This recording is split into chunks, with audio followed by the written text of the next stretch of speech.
The folder hit the judge's bench with a sharp thud that silenced the entire courtroom. Every eye followed the manila envelope as it slid across polished mahogany, coming to rest directly in front of Judge Richardson's surprised gaze. I stood at the plaintiff's table, my shoulders squared despite the tremor in my hands, watching as opposing counsel's smug expression began to crack. Before we jump back in, tell us where you're tuning in from, and if this story touches you, make sure you're subscribed, because tomorrow, I've saved something extra special for you. Your Honor, I said, my voice carrying the same steady tone I'd used to call in airstrikes in Kandahar, I believe you'll want to review Exhibit Z before making your ruling. The defense attorney shot to his feet, his expensive suit rustling with indignation. Objection! This is highly irregular. The plaintiff cannot simply overruled. Judge Richardson's weathered fingers were already working at the envelope's clasp. I'll allow it. Marcus Blackwood, the man who'd stolen 18 months of my life and left me with nothing but legal bills and sleepless nights, shifted uncomfortably in his chair. His lawyer whispered urgently in his ear, but Marcus kept his eyes fixed on me with the same cold calculation I'd seen that first day he'd promised me the world. The judge's eyebrows rose as he opened the folder. His expression shifted from mild curiosity to something harder, more focused. The courtroom held its breath. My name is Captain Sarah Elena Mitchell, though most people in this courtroom knew me only as the woman who'd supposedly lost her mind over a failed business partnership. For 3 hours I'd sat quietly while Marcus and his team of lawyers painted me as delusional, unstable, a veteran who couldn't handle civilian life. They'd used words like paranoid and aggressive, painting a picture of someone whose military service had left her damaged goods. But they didn't know about the folder. They didn't know what I'd been carrying with me every day for the past 6 months, waiting for this exact moment. The story really began 2 years earlier, on a humid September morning in Charlotte, when I walked into Blackwood Industries wearing my best interview suit and carrying dreams I'd nurtured through 4 tours of duty. The office building gleamed with glass and steel, a far cry from the forward operating bases I'd called home for nearly a decade. But I was ready for this transition. I'd spent my final year in the Army preparing for civilian life, earning my MBA through online courses between missions, studying business strategy in dusty tents while mortars fell in the distance. Marcus Blackwood had seemed like everything I'd hoped to find in a business partner. Tall, silver-haired, with the kind of confident handshake that made you believe in possibilities. His company specialized in logistics and supply chain management, fields where my military experience would actually matter. During our first meeting, he'd leaned forward with genuine interest as I described my vision for a veteran-focused consulting division.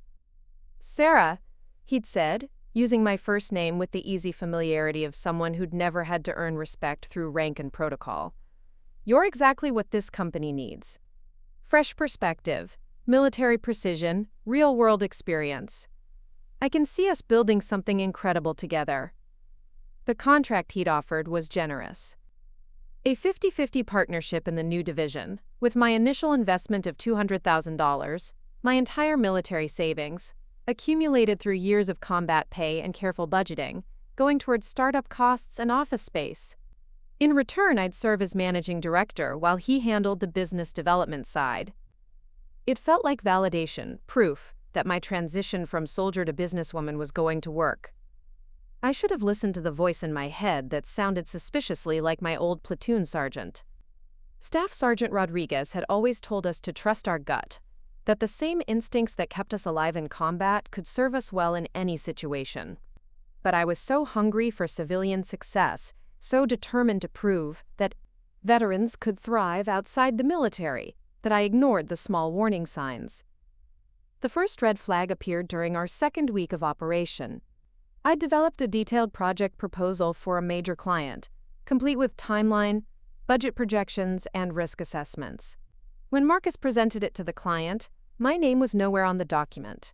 When I confronted him privately, he'd laughed it off. Sarah, you're thinking too much like a soldier. In business, it's about the company brand, not individual credit. Blackwood Industries has the reputation. You'll get your recognition once we're established. I'd accepted his explanation because I wanted to believe it, because the alternative, that I'd made a catastrophic error in judgment, was too painful to consider. I'd left everything familiar behind. My military career, my identity as Captain Mitchell, the clear structure of Army life where merit was recognized and performance evaluations were based on measurable results. The warning signs multiplied over the following months. Contracts that were signed in my name but somehow became Blackwood Industries projects. Client relationships I'd built through careful cultivation that gradually shifted to Marcus as the primary contact. Most troubling of all, financial discrepancies that appeared whenever I tried to review our books. When I requested a formal accounting of our partnership funds, Marcus had looked at me with the same expression I'd seen on the faces of male officers who resented taking orders from a female captain. Patient condescension mixed with barely concealed irritation. "Sarah, I handle the financial side. That was always the arrangement. You focus on operations, I handle the money. Trying to micromanage every dollar makes you look paranoid." Paranoid. The word stung because it played into every stereotype about combat veterans. The assumption that our hypervigilance and attention to detail were symptoms of trauma rather than skills that had kept us alive. I'd worked hard to present myself as stable, competent, and professional. Being labeled paranoid felt like professional death. But paranoia had kept me alive in Afghanistan. It had made me notice the pattern in roadside bomb placements that saved my convoy from an ambush. It had made me question intelligence reports that didn't match ground conditions, preventing my unit from walking into a trap. If civilian life required me to ignore those same instincts, maybe I wasn't cut out for business after all. That doubt became a constant companion as our partnership deteriorated. Marcus grew increasingly dismissive of my input, scheduling important meetings when I was traveling for client visits. He'd present my strategic plans as his own ideas, always with subtle modifications that watered down their effectiveness. When I objected, he'd remind me that successful businesses required trust between partners. "You need to learn to delegate, Sarah. The military taught you to control every detail, but that doesn't work in civilian life. You have to trust your team." Trust. Another word that carried different meanings in military and civilian contexts. In the Army, trust was earned through competence and proven under fire. In business, it seemed to mean accepting someone's word while they systematically undermined you. The breaking point came during what should have been our biggest success. I'd spent 3 months developing a relationship with Davidson Manufacturing, a major textile company looking to overhaul their distribution network. The project was worth $800,000, enough to establish our division as a serious player in the logistics consulting field. I'd presented our proposal personally, walking their executive team through every phase of implementation. The client loved the attention to detail, the military precision I brought to project planning. They specifically requested that I serve as project manager, citing my exceptional grasp of complex operational challenges. When Davidson's CEO called to award us the contract, he asked to speak with me directly. Marcus took the call instead, explaining, "Preparing and narrating this story took us a lot of time. So if you are enjoying it, subscribe to our channel. It means a lot to us. Now, back to the story." That I was unavailable but that he'd handle all client communications moving forward. By the time I learned about the conversation, the contract had been signed with Marcus listed as sole project manager and Blackwood Industries as the primary contractor. My name appeared nowhere in the paperwork. That evening, I confronted Marcus in his office. The building was empty except for security, fluorescent lights humming overhead while I laid out my concerns in the systematic manner I'd learned from years of military briefings. I presented documentation of my client development work, copies of emails where Davidson executives specifically requested my involvement, and financial projections showing how my expertise had directly contributed to securing the contract. Marcus listened with the patient expression of someone humoring a difficult child. When I finished, he leaned back in his leather chair and delivered the speech that would haunt me for months afterward. "Sarah, I think your military experience is causing some confusion about how business partnerships work. In the Army, everything is documented and formalized, because you're dealing with government bureaucracy. But in the private sector, relationships matter more than paperwork. Davidson hired Blackwood Industries, not Sarah Mitchell. You're a valuable employee, but you need to understand your role in the larger organization." Employee, not partner. The word hit me like physical blow. Our contract clearly states that I'm a 50% partner in this division, I said, keeping my voice level despite the rage building in my chest. A partnership that exists within the larger Blackwood Industries structure, he replied smoothly.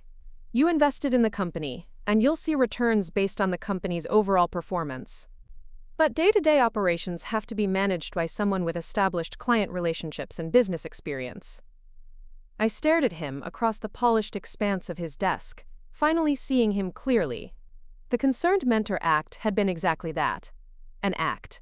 He'd never intended to honor our partnership agreement. He'd seen a naive veteran with money to invest and expertise to exploit, and he'd played me perfectly. I want to review all financial records for our division, I said. Every expense, every client payment, every dollar that's been spent or received since we started. His smile never wavered, but something cold flickered behind his eyes. Of course. I'll have accounting prepare a summary for you. Though I have to say, this kind of adversarial approach concerns me. It suggests you don't trust the partnership we've built. Trust. There was that word again, weaponized against me. I left his office that night knowing our partnership was over, but I had no idea how far Marcus was willing to go to protect his theft. I'd assumed this was a simple matter of contract enforcement, something that could be resolved through negotiation, or, at worst, a straightforward civil lawsuit. I was about to learn that stealing from a veteran involved more than just taking money. It required destroying their credibility, painting them as the problem, and using society's preconceptions about damaged soldiers to discredit their claims. The legal battle that followed was unlike anything I'd experienced. Even in combat zones where the rules of engagement were clearly defined, Marcus hired a team of lawyers who specialized in character assassination disguised as legal strategy. They filed motion after motion questioning my mental state, my ability to understand complex business arrangements, and my fitness to manage financial assets. Every aspect of my military service became fair game for their attacks. They obtained my medical records, highlighting every mention of stress or fatigue from years of deployment. They interviewed former colleagues, asking leading questions about my behavior under pressure. They painted a picture of a veteran struggling with civilian transition, someone whose military training had left her unable to function in normal business relationships. The most damaging blow came when they produced a psychological evaluation from my final year of service. Every soldier undergoes mental health screenings before leaving the military, standard procedure to ensure we're ready for civilian life. My evaluation had been overwhelmingly positive, but it contained one paragraph that Marcus's lawyers highlighted in every filing. Captain Mitchell demonstrates exceptional operational focus and attention to detail, qualities that served her well in military environments. However, she may need to develop greater flexibility in situations where clear command structures are absent. Her preference for documented procedures and formal accountability measures could create challenges in less structured civilian work environments. In context, this was constructive feedback about adapting military leadership styles to civilian management. In the hands of skilled lawyers, it became evidence of my inability to function outside rigid military hierarchies. They argued that my insistence on reviewing financial records and demanding formal documentation proved I was stuck in military thinking and unable to adapt to civilian business norms. The legal proceedings dragged on for 18 months, bleeding my savings and my reputation simultaneously. Marcus's lawyers forced me to undergo additional psychological evaluations, each one generating reports that questioned my emotional stability and decision-making ability. They subpoenaed my bank records, painting my careful financial planning as evidence of obsessive behavior. They interviewed my neighbors, asking whether I'd displayed any concerning behaviors since leaving the military. Through it all, Marcus maintained his public persona as the successful businessman, reluctantly defending himself against a disturbed former employee. He gave interviews to local business publications, expressing sympathy for veterans struggling with civilian transition, while subtly reinforcing the narrative that I was unfit for business leadership. "It's tragic, really," he told the Charlotte Business Journal. "Sarah is obviously a dedicated soldier who served her country with honor, but military service, especially combat experience, can leave lasting effects that make civilian partnerships challenging. I hope she gets the help she needs. The implication was clear without being legally actionable. I was damaged goods, a veteran whose service had left me incapable of normal business relationships. The fact that I'd successfully managed million-dollar logistics operations in active combat zones apparently counted for nothing in civilian court. My lawyer, David Chen, was competent but overwhelmed by the resources Marcus could bring to bear. David specialized in contract disputes, not the kind of psychological warfare that Marcus's team practiced. Every strategy we developed was countered by motions questioning my competence to participate in my own legal defense. "They're trying to exhaust you," David explained during one of our marathon preparation sessions. "Financially, emotionally, professionally. They want you to give up and accept whatever settlement they offer." But giving up wasn't in my vocabulary. The same stubbornness that had carried me through Ranger training and 4 combat deployments now focused on proving that Marcus had defrauded me. I might be fighting alone against a team of lawyers, but I had advantages they didn't recognize. I'd spent years gathering intelligence in hostile environments, learning to document evidence while maintaining operational security. I'd been trained to build cases against enemies who were actively trying to kill me. Marcus Blackwood was dangerous, but he wasn't shooting at me. So I began my own investigation, using skills the Army had taught me, but applying them to corporate warfare instead of military operations. I followed paper trails, conducted surveillance, and built a network of sources inside Blackwood Industries. I documented every meeting, recorded every phone conversation that was legally permissible, and maintained detailed logs of every interaction with Marcus and his team. Most importantly, I reached out to other veterans who'd done business with Marcus. What I found was a pattern of exploitation that went back years. Marcus had built his business by targeting veterans with valuable skills and financial resources, offering partnerships that he never intended to honor. He'd refined his methods through practice, learning exactly which psychological pressure points would make former soldiers doubt their own perceptions. There was Jennifer Walsh, a former Navy logistics officer who'd invested her savings in a shipping venture that mysteriously failed after Marcus had learned everything he needed about her vendor relationships. There was Robert Kim, an Army intelligence analyst who'd developed a sophisticated data analysis system that somehow became Blackwood Industries' intellectual property after a failed partnership. There was Maria Santos, a former Air Force pilot who'd brought aviation expertise to a transportation consulting venture that dissolved the moment Marcus had secured her client list. Each veteran had been painted as the problem. Jennifer was too rigid in her thinking. Robert was, quote, unable to adapt to civilian management styles. Maria was displaying concerning levels of aggression when she questioned financial discrepancies. The pattern was clear to anyone who looked, but no one had been looking until now. I spent my evenings and weekends building the case that would eventually fill that manila folder. Financial records obtained through legitimate channels, testimony from former employees willing to speak about Marcus's business practices, documentation of his pattern of targeting veterans, and most importantly, evidence that he'd been systematically moving money out of our partnership accounts into his personal holdings. The night before our final court hearing, I sat in my small apartment reviewing everything I'd gathered. 18 months of investigation, hundreds of documents, dozens of interviews.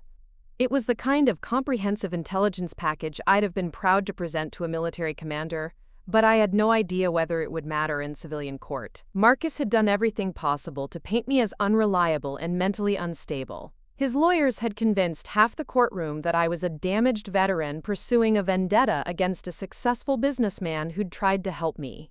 Even my own lawyer seemed uncertain about our chances. "Sarah," David had said during our final preparation meeting, "you need to be prepared for the possibility that the judge won't see this the way you do. Marcus has built a compelling narrative about your mental state. Your evidence is solid, but juries and judges sometimes focus more on who seems credible than on what the documentation shows." I understood what he was saying. In civilian court, perception often mattered more than facts. Marcus looked the part of a successful businessman, while I carried the invisible burden of being a female combat veteran in a society that wasn't sure what to do with either identity. But I also knew something that Marcus and his lawyers had overlooked in their rush to paint me as unstable. They'd focused so intently on my military service as a liability that they'd forgotten it was also my greatest strength. I'd been trained to operate under pressure, to maintain clarity when others panicked, and to prepare for contingencies that less experienced opponents couldn't anticipate. The folder sitting on Judge Richardson's desk represented more than just evidence of fraud. It was proof that the skills Marcus had tried to weaponize against me, my attention to detail, my insistence on documentation, my refusal to accept explanations that didn't match observed facts, were exactly the qualities that had allowed me to expose his scheme. As the judge continued reading, his expression growing more serious with each page, I felt a familiar calm settling over me. It was the same focused alertness I'd experienced before difficult missions, when all the preparation was complete, and the only thing left was execution. Marcus's lawyer was whispering urgently in his client's ear, but Marcus kept his eyes fixed on me with a mixture of anger and something that might have been respect. He was finally seeing me clearly, not as the damaged veteran he'd tried to exploit, but as the intelligence officer who'd been gathering evidence against him for 18 months. The courtroom remained silent except for the soft rustle of papers as Judge Richardson worked through my documentation. I could feel the attention of everyone present focused on that manila folder, waiting to learn what secrets it contained. I thought about all the veterans who'd been crushed by Marcus's scheme, their dreams of civilian success turned into nightmares of legal battles and financial ruin. I thought about the stereotype that had been used against all of us, that military service somehow damaged us, made us unfit for normal life, turned our greatest strengths into signs of instability. Most of all, I thought about the young captain I'd been when I first walked into Marcus's office, so eager to prove that veterans could succeed in business that I'd ignored my own instincts. She would have been proud to see what we'd accomplished in this courtroom, even if the outcome was still uncertain. Judge Richardson closed the folder and looked up, his gaze moving from Marcus to his legal team before finally settling on me. When he spoke, his voice carried the authority of someone who'd seen enough evidence to reach a conclusion. "This court will recess for 30 minutes while I review these materials more thoroughly," he announced. "When we reconvene, I expect both parties to be prepared for final arguments based on this new evidence." As the courtroom began to empty, Marcus finally spoke directly to me for the first time in months. His voice was quiet, meant only for my ears, but it carried a note of grudging acknowledgement. "You never gave up, did you?" I met his gaze steadily, drawing on years of experience facing down hostile interrogations and tense negotiations. "No, sir. I never learned how." The recess that followed felt longer than any combat patrol I'd ever undertaken. But unlike those missions where success depended on factors beyond my control, this time I'd done everything possible to prepare for victory. The evidence was solid, the documentation was comprehensive, and for the first time in 18 months, I felt confident that truth would prevail over perception. When we reconvened, Judge Richardson's expression had hardened into something that made Marcus's expensive legal team suddenly look very nervous indeed. The final phase of this battle was about to begin, and I was ready for whatever came next. The manila folder had done its work. Now it was time to discover whether justice in civilian court operated by the same principles I'd learned to trust in military service. Either way, I would face the outcome with the same courage that had carried me through everything else life had thrown at me. Captain Sarah Elena Mitchell was about to learn whether the transition from soldier to citizen was finally complete. When Judge Richardson returned from recess, the atmosphere in the courtroom had shifted like the air pressure before a thunderstorm.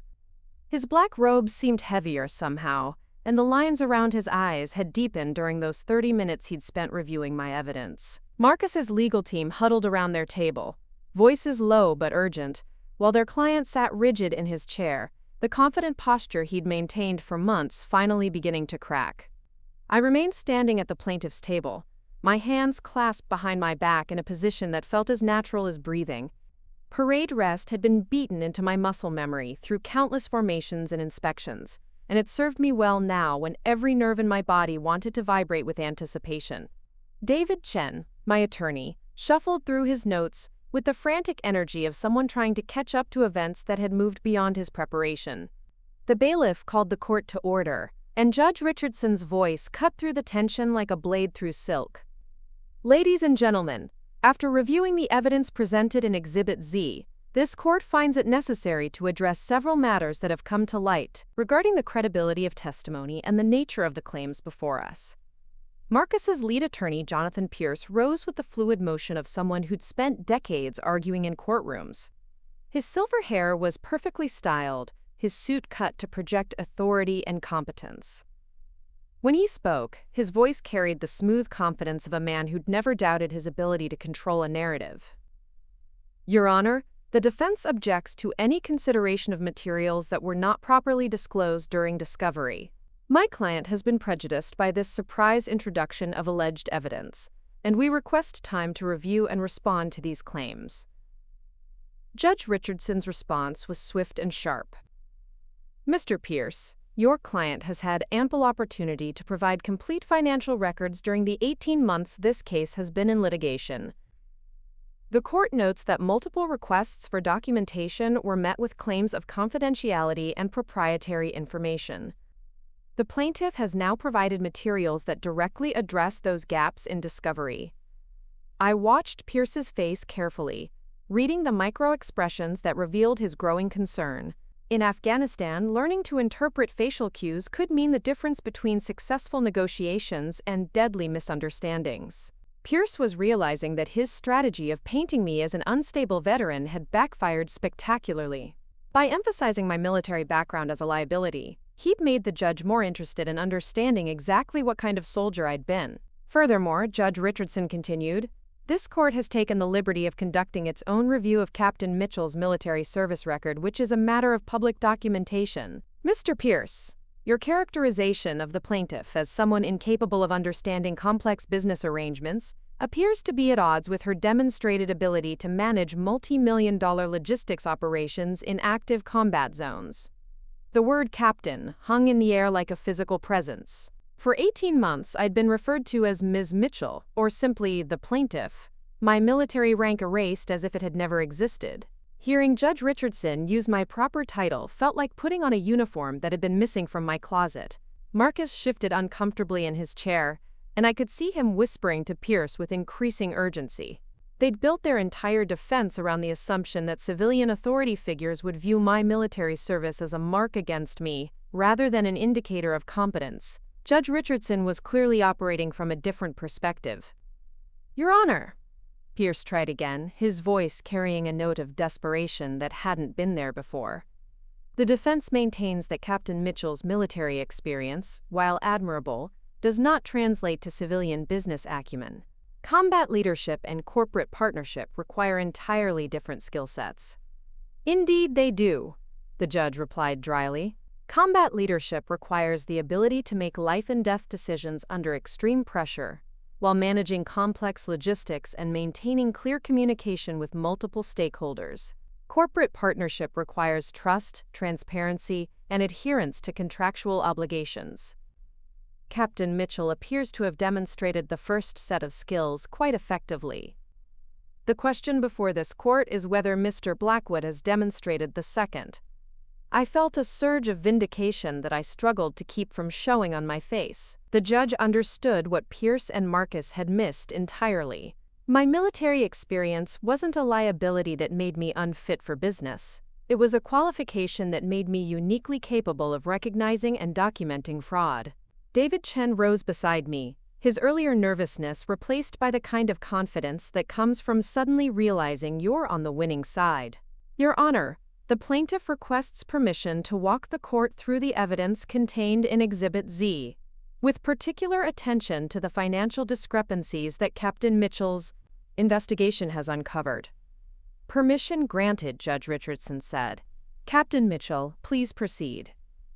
Hearing my rank used in a courtroom felt like coming home after a long deployment. I moved to the center of the room, with the measured pace I'd learned from years of briefing senior officers, my voice carrying the clear projection that had allowed me to communicate over helicopter rotors and artillery fire. Your Honor, the evidence in Exhibit Z documents a systematic pattern of financial fraud that began within weeks of my partnership agreement with Mr. Blackwood.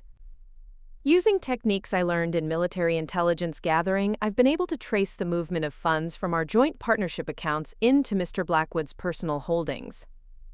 I approached the evidence table where David had organized the documents according to my specifications. Each stack represented a different aspect of Marcus's scheme, arranged in chronological order to tell the story of deception that had unfolded over 18 months.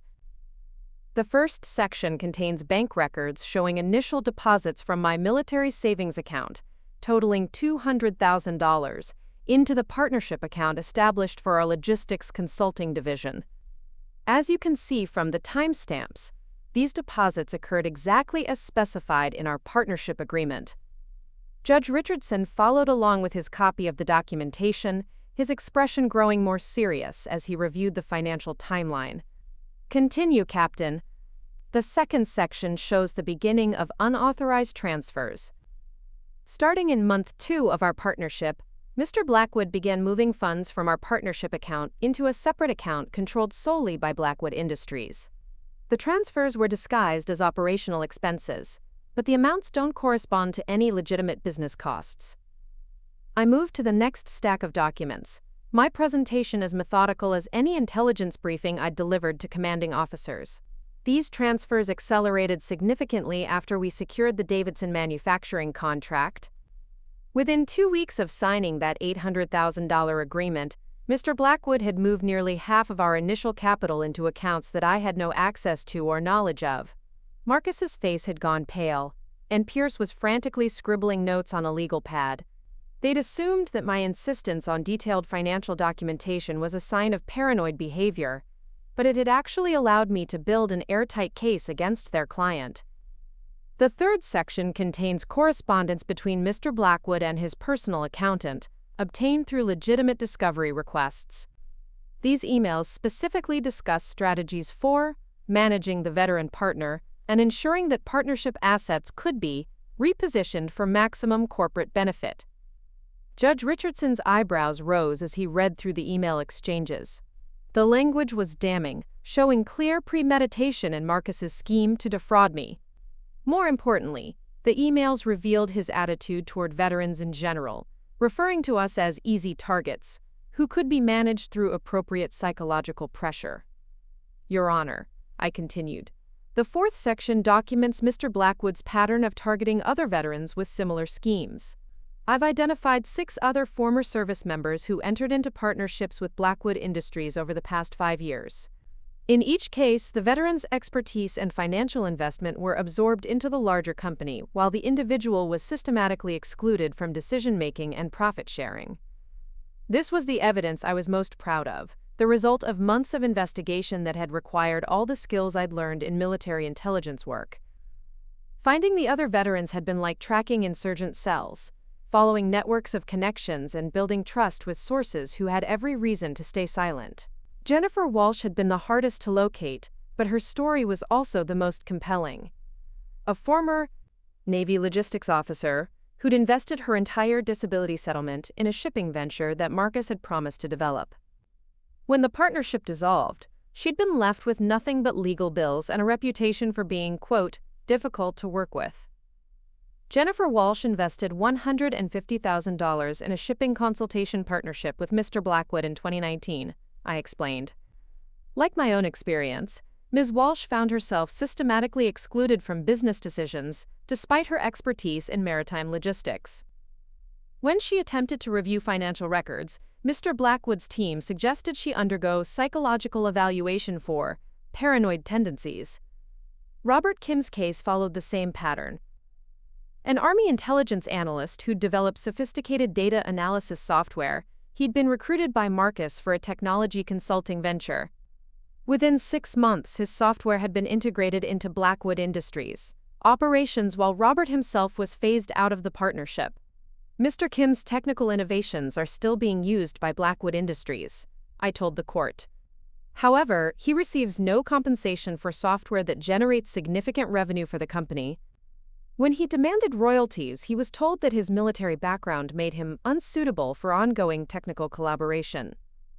Maria Santos had brought aviation expertise to a transportation consulting venture, only to watch her client relationships and industry knowledge get absorbed into Marcus's operations.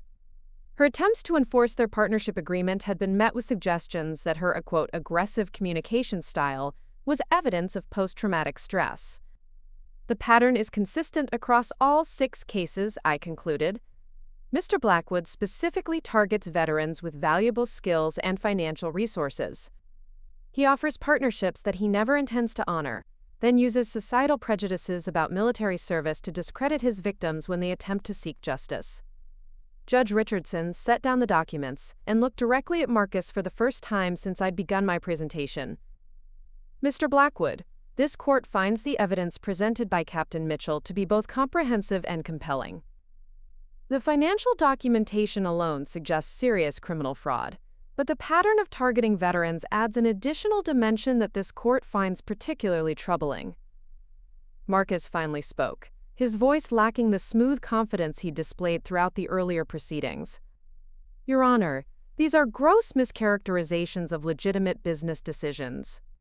Captain Mitchell has clearly misunderstood the nature of corporate partnerships, and, Mr. Blackwood, Judge Richardson interrupted, this court has reviewed Captain Mitchell's military record in detail. Her qualifications include a master's degree in business administration, completion of advanced logistics and supply chain management courses, and demonstrated success in managing complex operations under extreme conditions. The suggestion that she lacks the competence to understand business partnerships is not supported by the evidence. I felt a moment of pure satisfaction watching Marcus realize that his strategy had completely backfired. By emphasizing my military background as a weakness, he'd encouraged the judge to investigate my actual qualifications and service record. What he'd found was a highly educated, extensively trained officer with a stellar performance record and specialized expertise in exactly the kind of work Marcus claimed I couldn't understand. Pierce made one final attempt to salvage his client's position. Your Honor, the defense acknowledges Captain Mitchell's military accomplishments, but maintains that the transition from military to civilian business environments can create misunderstandings about partnership structures and operational procedures. Judge Richardson's response was swift and decisive. Mr. Pierce, the evidence suggests that the only misunderstanding in this case was Mr. Blackwood's assumption that he could defraud a military intelligence officer without being caught. Captain Mitchell's investigation has been thorough, methodical, and professionally executed. The documentation she's provided would be admissible in any criminal proceeding, and this court suspects that such proceedings may indeed follow. The mention of criminal charges sent a visible shock through Marcus's legal team. They'd been focused entirely on the civil lawsuit, apparently not considering that systematic fraud might have criminal implications as well. Furthermore, the judge continued, this court is deeply troubled by the evidence of a deliberate pattern targeting veterans specifically. Captain Mitchell and her fellow service members deserve better treatment from the business community they've served to protect. I stood at attention throughout this exchange, maintaining my military bearing even as victory became increasingly certain. The skills that Marcus had tried to weaponize against me, my attention to detail, my insistence on documentation, my refusal to accept explanations that didn't match observed facts, had proven to be exactly what was needed to expose his fraud. Your Honor, David Chen interjected, the plaintiff requests that this court consider not only the financial damages caused by Mr. Blackwood's fraud, but also the broader pattern of exploitation that has affected multiple veterans. Captain Mitchell has endured 18 months of character assassination and attempts to undermine her credibility based solely on her military service. Judge Richardson nodded gravely. The court notes that Captain Mitchell's military service has been consistently portrayed by the defense as a liability rather than an asset. This characterization appears to be not only factually incorrect, but deliberately misleading. Captain Mitchell's service record indicates that she was awarded the Bronze Star Medal, the Army Commendation Medal with Valor, and the Combat Action Badge, among other decorations. The list of my military honors hung in the air like a rebuke to every suggestion that my service had somehow damaged me. I'd been reluctant to emphasize my combat awards, preferring to let my investigation speak for itself. But hearing them read aloud in court felt like vindication for every veteran who'd been told that their service made them unsuitable for civilian success. Marcus slumped in his chair, finally understanding the magnitude of his miscalculation. He'd assumed that society's discomfort with female combat veterans would work in his favor. But Judge Richardson clearly had a different perspective on military service, and those who'd performed it with distinction. The court will now hear final arguments. Judge Richardson announced, "Mr. Pierce, you may proceed." Pierce's closing argument was a masterclass in damage control, attempting to salvage what he could from a case that had clearly moved beyond his client's control. He focused on technical legal arguments about partnership structures and corporate liability, carefully avoiding any further references to my mental state or fitness for business leadership. Your Honor, while Blackwood Industries acknowledges that there may have been miscommunications about the structure of Captain Mitchell's partnership arrangement, the defense maintains that all business decisions were made in good faith according to standard industry practices. It was a weak argument, undermined by the financial documentation I'd provided and the clear pattern of deliberate deception that had emerged from my investigation. Pierce knew it was weak, but he had nothing else to work with after his character assassination strategy had failed so spectacularly. When my turn came for closing arguments, I chose to speak for myself rather than let David handle the presentation. This was my fight, my vindication, and my opportunity to speak for every veteran who'd been victimized by predators like Marcus. Your Honor, this case represents more than just a business dispute between two individuals. It represents a test of whether veterans can expect fair treatment in civilian business environments, or whether our service makes us targets for exploitation. I moved to stand directly in front of the judge's bench, my posture straight, and my voice carrying the authority I'd earned through years of military leadership. Mr. Blackwood didn't just steal my money, he attempted to steal my reputation, my credibility, and my future prospects in the business community. He used society's misconceptions about veterans as weapons against me, painting my greatest strengths as evidence of mental instability. Judge Richardson listened intently, his expression showing both attention and growing anger at the injustice I was describing. The evidence in Exhibit Z proves that Mr. Blackwood engaged in systematic fraud, but it also proves something else. It proves that the skills the military taught me, attention to detail, systematic investigation, refusal to accept unsupported claims, are exactly the skills needed to expose this kind of criminal behavior. I gestured toward the evidence table where my months of investigation were organized in neat stacks. Every document in that exhibit was obtained through legal means, analyzed using techniques I learned in military intelligence training, and presented according to standards that would satisfy any criminal prosecutor. Mr. Blackwood's attempt to portray my military training as a liability has instead demonstrated why it's my greatest asset. The courtroom was completely silent as I delivered the conclusion I'd been building toward for 18 months. Your Honor, I ask this court to send a clear message that veterans will not be targeted for exploitation, that our service will not be used against us, and that the skills we learned protecting our country will be respected in civilian business environments. When I finished and returned to my seat, the silence stretched for several long moments. Judge Richardson reviewed his notes, his expression thoughtful and grave. Finally, he looked up and delivered the words I'd been waiting 18 months to hear.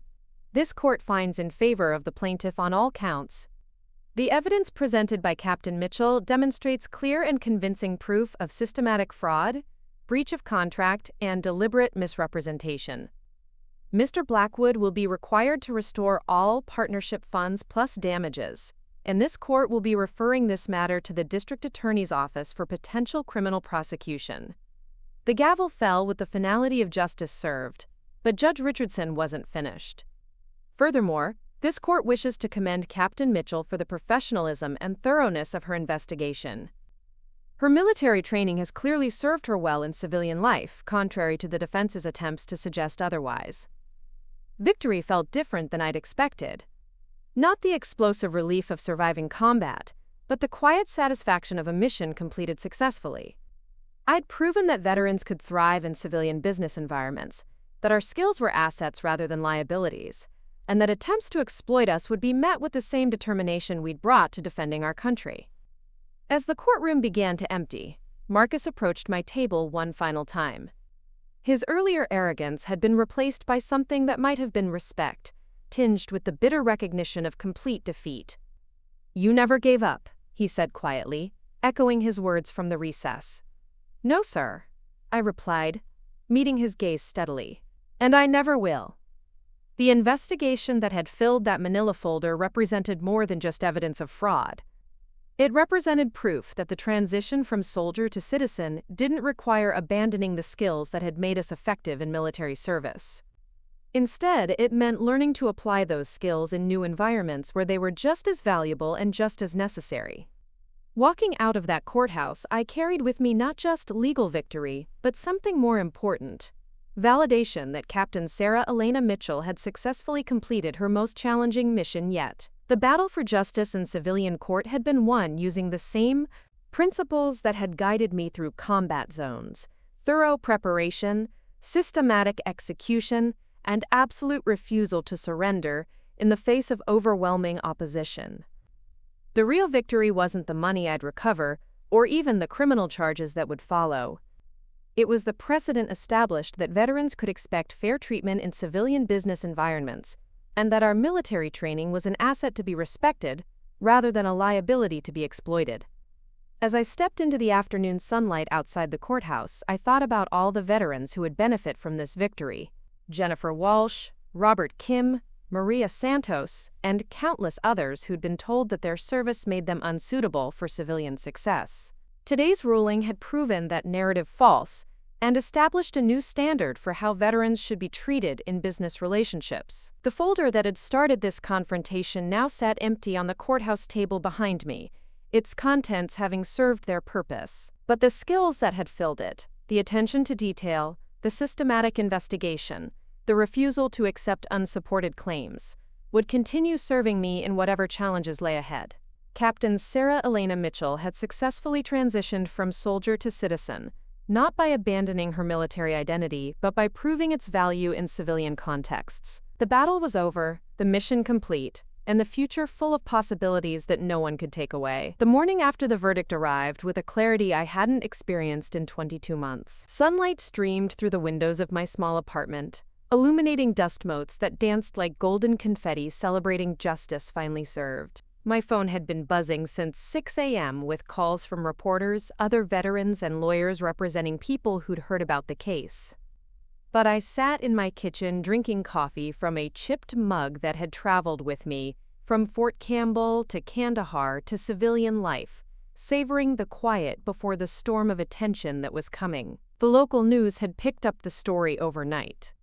Channel 7's morning anchor led with a segment titled "Female Veteran Exposes $1 Million Fraud Ring," while the Charlotte Observer's headline read, "Combat Hero Takes Down Corporate Predator."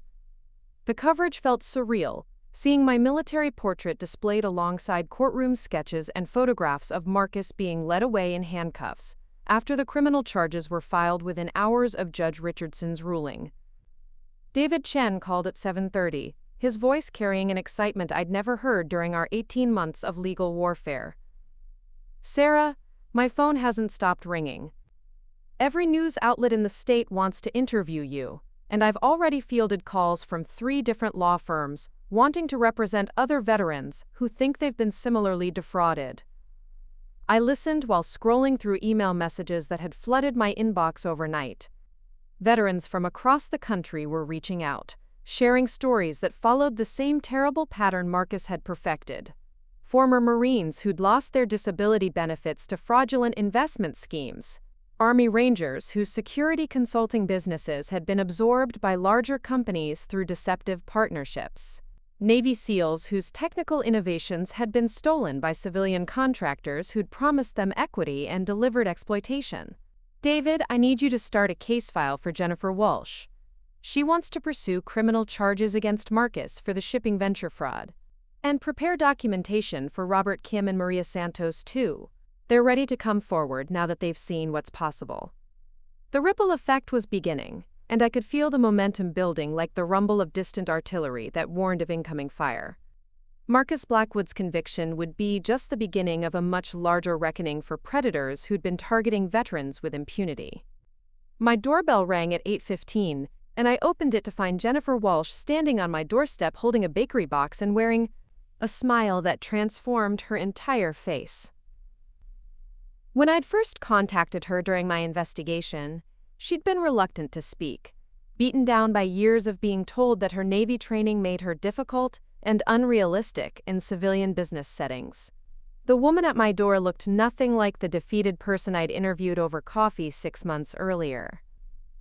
"I brought donuts," she said, her voice carrying the crisp authority of someone who'd spent years directing ship movements in crowded harbors.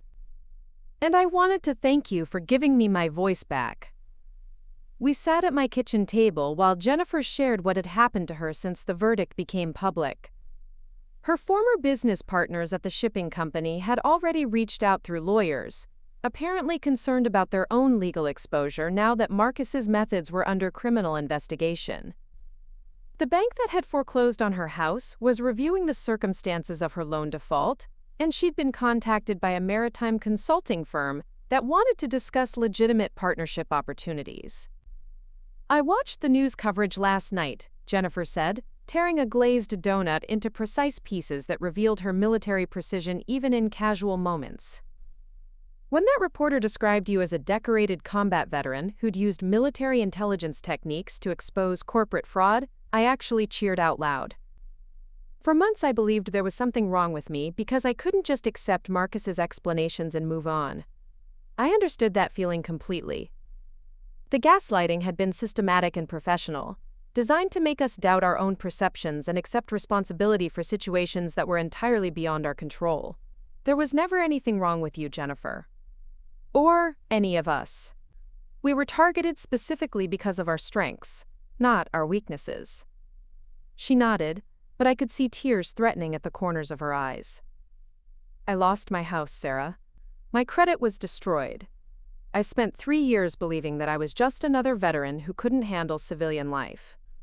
When people asked why I was struggling, I started making excuses about military training not translating to business skills.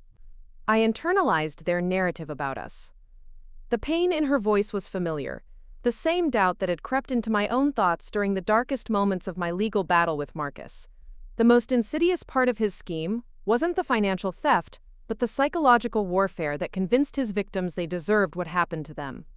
"Jennifer, look at me," I said, using the command voice that had carried across flight lines and operations centers. "You are not responsible for being the victim of a sophisticated fraud scheme. Your military training didn't make you vulnerable, it made you valuable. That's why he targeted you." My phone rang before she could respond, and the caller ID showed a number I didn't recognize with a Washington, D.C. area code. The voice on the other end was crisp and professional, identifying herself as Agent Lisa Morrison from the FBI's White-Collar Crime Division. "Captain Mitchell, I'm calling about the Blackwood Industries case. Based on the evidence you've provided to local authorities, we believe this may be part of a larger federal investigation into organized fraud targeting military veterans. Would you be available to meet with our task force this week?" The conversation that followed changed everything about how I understood the scope of Marcus's operation. Agent Morrison explained that the FBI had been tracking similar schemes across multiple states, all targeting veterans with valuable skills and financial resources.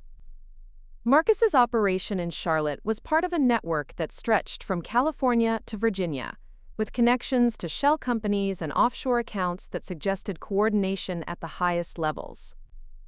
"Captain, your investigation has provided us with the most comprehensive documentation we've seen of these tactics. Your military intelligence background shows in the quality of evidence you've gathered. We'd like you to consider working with us as a consultant on this investigation."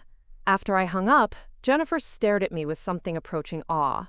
"The FBI wants to hire you? They want to hire the skills that the Army taught me," I corrected. The same skills that Marcus tried to convince everyone were signs of mental instability. The irony wasn't lost on either of us. The attention to detail, systematic approach to problem solving, and refusal to accept unsupported explanations that had been weaponized against me in civil court were now being recognized as exactly the qualifications needed to dismantle a criminal enterprise. Over the following weeks, my small apartment became an unofficial headquarters for what media outlets started calling the Veteran Justice Movement. Robert Kim drove down from Richmond, bringing boxes of documentation about his stolen software and a network of other veterans who'd been similarly exploited.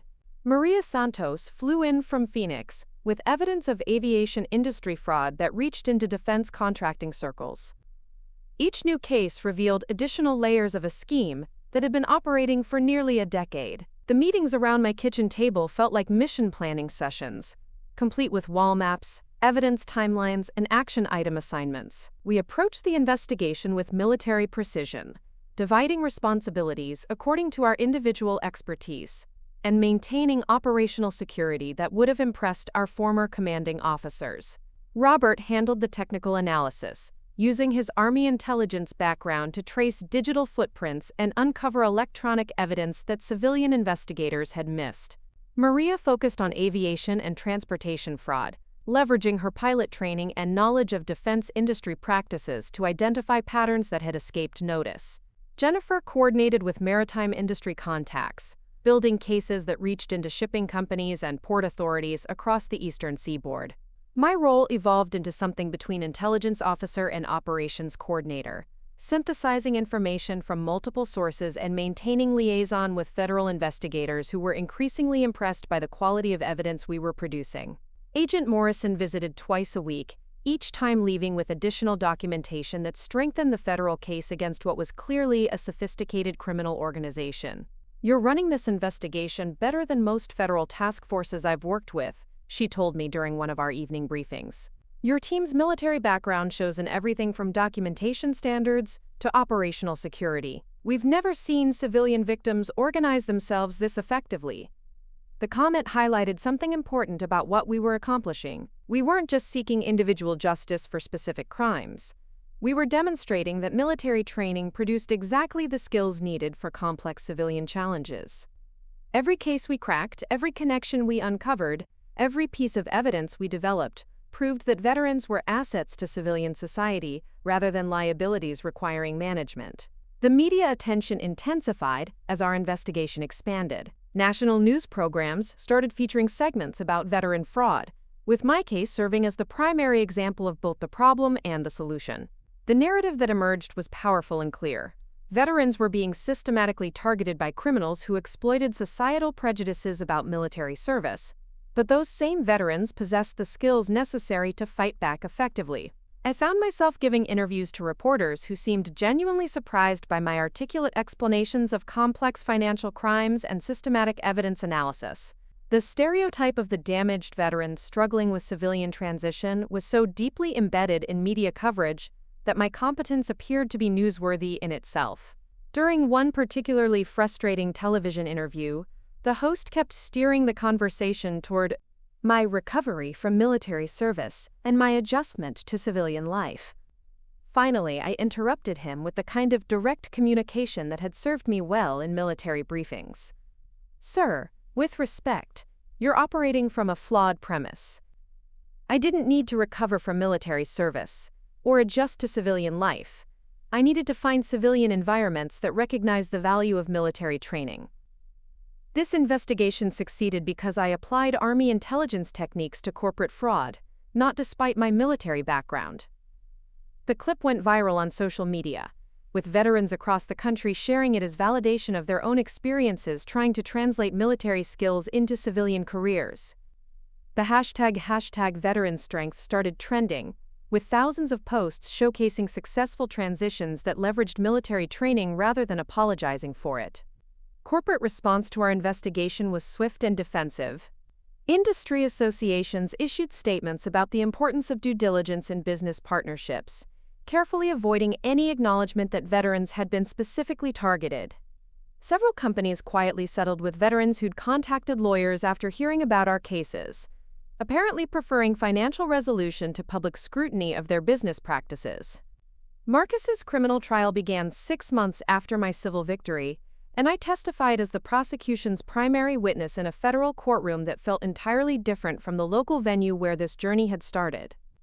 The U.S. attorney prosecuting the case was a former Marine who understood military culture and presented my evidence with the kind of precision that demonstrated clear respect for military professionalism. "Ladies and gentlemen of the jury," she said during opening arguments, "you will hear testimony from Captain Sarah Mitchell, a decorated combat veteran who used exactly the skills the Army taught her to expose a criminal enterprise that specifically targeted her fellow service members. The defendant thought he could exploit veterans, but he made a critical error in judgment. He underestimated the intelligence, determination, and training of the people he chose to victimize. Marcus's federal conviction resulted in an 8-year prison sentence and restitution orders that totaled over $4 million across 17 different victims. The judge's sentencing statement became required reading in military transition programs across the country. The defendant in this case chose to prey upon individuals whose service to this nation earned them our respect and gratitude. Instead, he treated their military training as a vulnerability to be exploited, rather than a strength to be valued. This court hopes that today's sentence sends a clear message that such behavior will be met with the full force of federal prosecution. The ripple effects continued expanding long after Marcus disappeared into the federal prison system.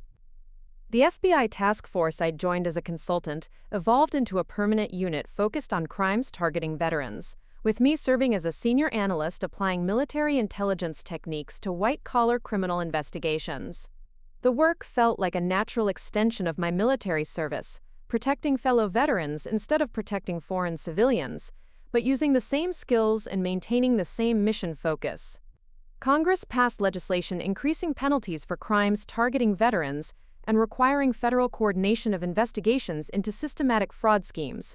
The Mitchell Amendment, named after my case, established specific legal protections for veterans in business partnerships and created federal oversight of investment opportunities marketed to military communities.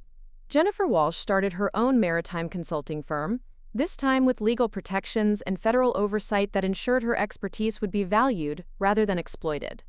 Within 2 years, she was employing 12 other veterans and had been featured in Forbes as an example of successful military-to-civilian transition. The house she'd lost to foreclosure was replaced by a larger one that she owned outright, purchased with profits from contracts she'd negotiated on her own terms. Robert Kim's stolen software became the centerpiece of a federal lawsuit that resulted in a $30 million settlement and the return of all intellectual property rights. He used the money to establish a nonprofit organization providing free legal services to veterans facing business fraud, staffed entirely by former military lawyers who understood both military culture and civilian legal systems. Maria Santos parlayed her aviation expertise into a defense consulting contract that leveraged her pilot experience and her newfound understanding of corporate fraud prevention. Her work identifying security vulnerabilities in military contractor relationships became a model for Pentagon oversight of civilian business partnerships.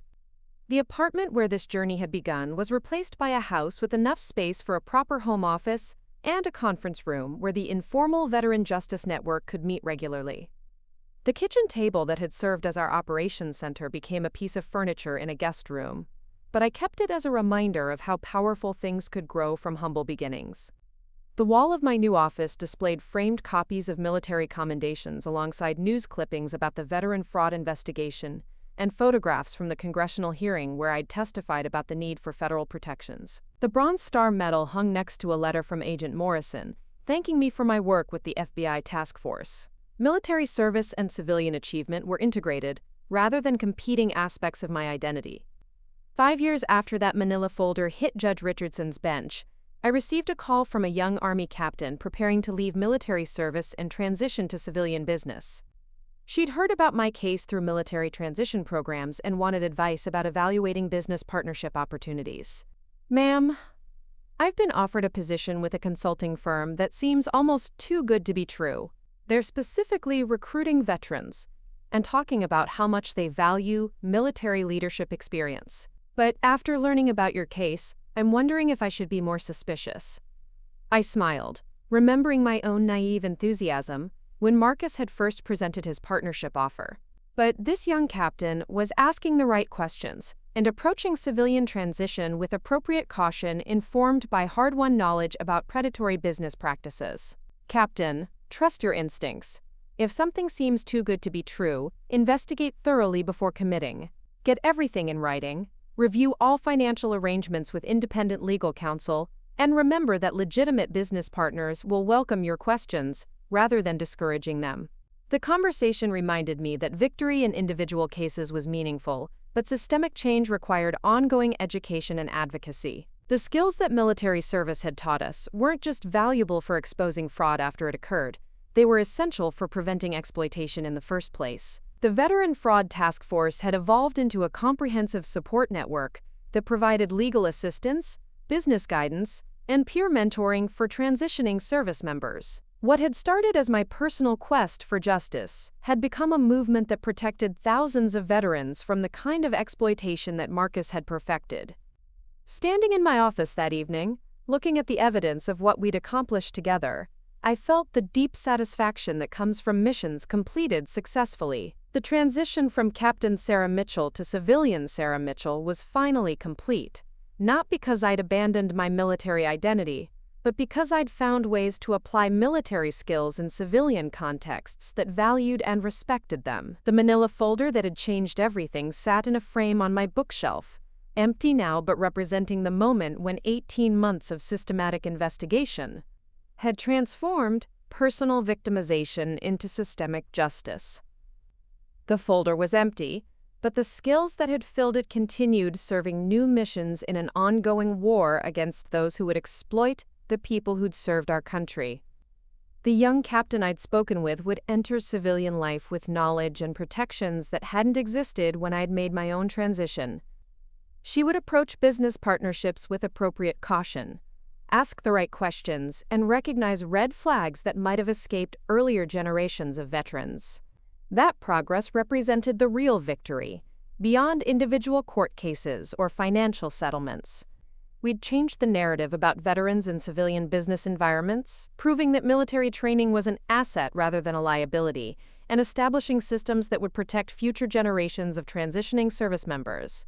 The mission was complete, but the work continued. Every day brought new opportunities to apply military skills to civilian challenges, to mentor younger veterans navigating their own transitions, and to ensure that the lessons learned from Marcus Blackwood's crimes would prevent future exploitation of the men and women who'd served our country with honor. Captain Sarah Elena Mitchell had successfully completed her most important mission, proving that the skills military service taught were exactly what civilian society needed, if only they were willing to recognize and value them properly. The transition was complete, but the service continued in new forms that honored both my military past and my civilian future. Up next, you've got 2 more standout stories right on your screen. If this one hit the mark, you won't want to pass these up. Just click and check them out.